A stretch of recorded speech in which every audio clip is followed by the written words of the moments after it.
درود ابراہیمی بڑا بابرکت درود پاک ہے، اور اس کو پڑھنے کا میں ایک خاص اور خاص طریقہ بھی آپ کو بتاتا ہوں۔ اس طریقے کو مکمل سنیے گا، اسی طریقے کے مطابق ہی آپ نے درود ابراہیمی پڑھنا ہے، پھر دیکھے گا کہ کتنی برکتیں آپ کو ملتی ہیں۔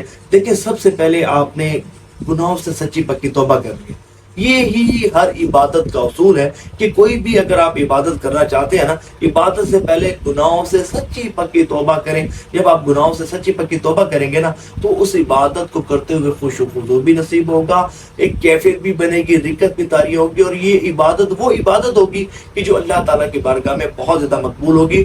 تو گناہوں سے سچی پکی آپ نے توبہ کرنی ہے۔ کوشش کریں باوضو اور توجہ کے ساتھ کسی جگہ بیٹھ کر آپ نے درود ابراہیمی پڑھنا ہے۔ دن بھر بھی پڑھ سکتے ہیں، چلتے پھرتے اٹھتے بیٹھتے، باوضو بے وضو بھی پڑھا جا سکتا ہے، لیکن ہم بات کر رہے ہیں خصوصی فیض کے اصول کے لیے۔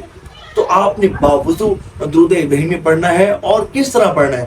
آپ نے درود ابراہیمی پڑھنا ہے، پڑھنے کے بعد حضور نبی پاک علیہ السلام کے بارگاہ میں سلام بھی عرض کرنا ہے۔ سلام کا کوئی بھی صیغہ کہ جو سمجھنے کی، جیسا کہ السلام علیکم ایھا النبی ورحمۃ اللہ وبرکاتہ، درود ابراہیمی پڑھیں پھر سلام عرض کریں، درود ابراہیمی پڑھیں پھر سلام عرض کریں۔ اس طرح آپ نے درود ابراہیمی پڑھنا ہے۔